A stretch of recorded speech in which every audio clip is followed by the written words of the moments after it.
J'avais un très bon professeur sur le plateau. Elle était incroyable. D'ailleurs, j'ai eu de meilleurs résultats d'examen sur le plateau que ce que j'avais à l'école. Daniel et les autres jeunes acteurs doivent avoir au minimum 3 heures d'école par jour. Ce type d'horaire leur laisse peu de temps devant la caméra. Mais Columbus réussit à tourner l'ensemble et commence le montage pendant le moment creux de la production. Dès lors, ils se rendent compte que sa première impression de Daniel était juste. Don't you think it's a bit odd that what Hagrid wants more than anything is a dragon, and a stranger turns up who just happens to have one? I mean, how many people wander around with dragon eggs in their pocket? Why didn't I see it before? Radcliffe offre une interprétation si naturelle qu'on croit qu'il est Harry Potter. Que c'est exactement la façon dont Harry Potter agirait. Que c'est exactement la façon dont il penserait. Alors, pour faire tout ça à un si jeune âge, je crois qu'il avait 11 ou 12 ans à ce moment, c'est tout un accomplissement. Pour le rôle d'Harry Potter, Radcliffe est semble-t-il payé un peu plus de 500 000 $, ce qui est beaucoup d'argent pour un jeune de 11 ans. Mais Daniel est aussi inquiet de savoir que si le film s'avérait un fiasco, il serait pointé du doigt et sa carrière serait finie.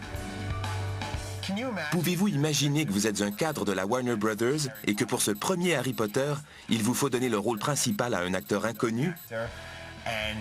Vous attendez de voir ce qu'on en dit dans les quotidiens et vous espérez que le garçon n'ait rien gâché.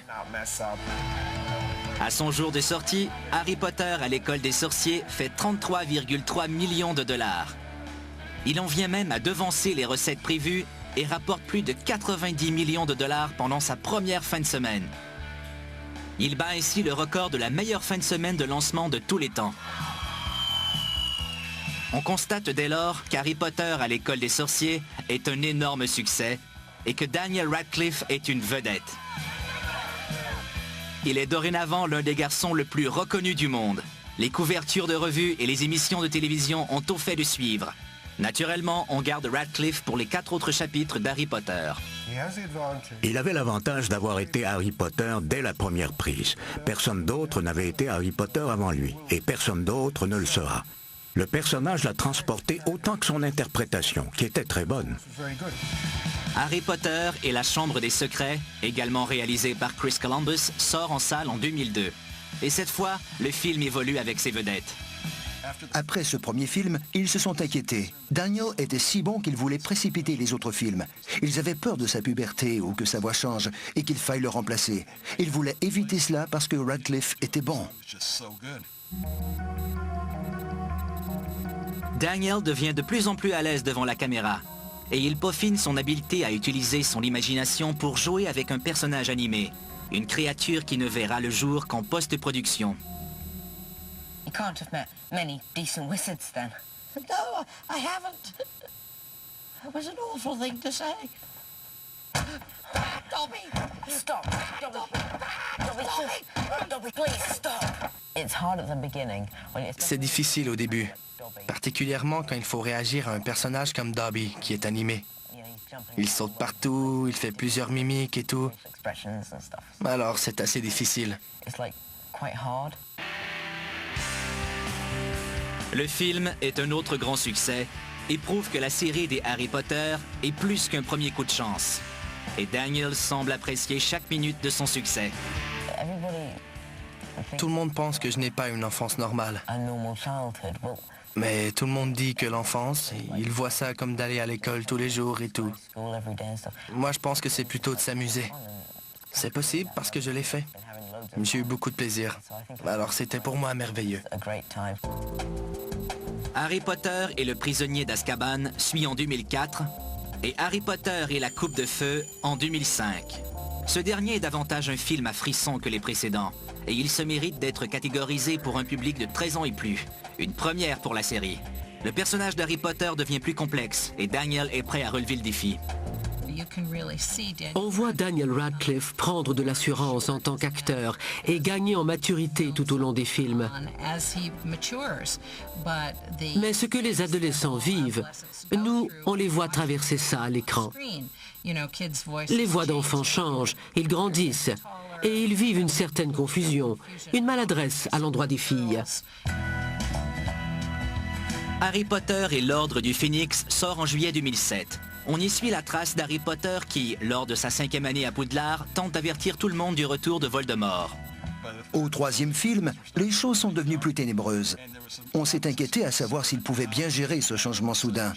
Il y a vraiment du contenu plus sombre et effrayant dans les quelques derniers films. Et il s'est senti d'attaque pour ça.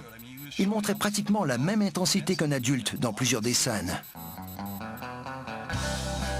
On rapporte que Radcliffe a fait 16 millions de dollars avec l'Ordre du Phénix et qu'il en fera un énorme 50 millions de dollars avec les 2 derniers films de la série. Les dates de sortie prévues sont en 2008 et en 2010, alors que Radcliffe aura 20 ans. Quand viendra le soir de la première du dernier film, Daniel Radcliffe aura passé 9 ans à jouer Harry Potter. Son défi sera alors de convaincre le public qu'il peut jouer autre chose qu'Harry Potter. C'est pourquoi, le 27 février 2007, on a pu voir Daniel apparaître dans une reprise de la pièce controversée de Peter Shaffer, Equus. Un acte plutôt osé pour sa carrière et qui en a pris plusieurs par surprise. Dans Equus, Radcliffe joue un adolescent troublé qui fume, qui a des relations sexuelles, qui mutile des chevaux et qui apparaît entièrement nu sur scène. Daniel Radcliffe est athlétique. Je n'aurais jamais pensé de dire un jour que j'aimerais avoir des biceps comme ceux d'Harry Potter. C'est ridicule. Mais il est en grande forme. D'un côté, est-ce que c'est possible d'imaginer ce garçon qui a fait Harry Potter?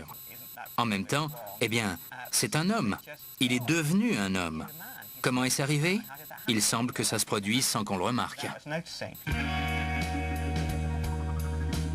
La Warner est d'abord inquiète que l'image d'Harry Potter ne soit ternie par ces scènes de nudité et de sexe. Mais selon certaines sources, ce serait J.K. Rowling qui aurait elle-même guidé Radcliffe vers ce rôle osé dans Equus. Voici quelqu'un à propos de qui on se pose 2 questions. Peut-il vraiment jouer? Et de quoi a-t-il l'air une fois dévêtu? Imaginez à quel point il a été brillant et brave d'être monté sur scène pour découvrir s'il avait un talent pour jouer. Il s'avère que oui. Il semble qu'il n'y a aucun impact sur les recettes que rapporte le 5e film Harry Potter et l'Ordre du Phénix. Celui-ci sort en salle quelques mois plus tard et grâce à ses profits se positionne au 2e rang parmi les films de la série. La sortie du dernier film de Daniel n'est pas un Harry Potter, mais un petit film indépendant d'Australie, December Boys. Dans cette histoire, sur le passage à l'âge adulte, Daniel joue l'un des 4 orphelins qui rivalisent pour se faire adopter par des parents potentiels. Quand on voit December Boys, c'est très intéressant parce qu'il ne joue pas Harry Potter. Et même qu'il fait l'amour à une fille. Il joue un Australien et il n'a pas de pouvoir magique. Les rôles que j'ai à part Harry m'influencent quand je retourne à Harry. Chaque fois que je fais quelque chose de différent et que je me prouve que je peux faire un autre genre de rôle, ça me donne encore plus d'assurance quand je reviens faire Harry. Et je me sens plus audacieux avec ce personnage que j'interprète depuis si longtemps.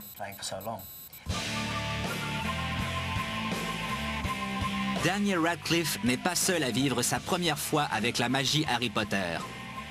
Il est soutenu par 2 autres acteurs qui ont aussi vécu leur propre expérience avant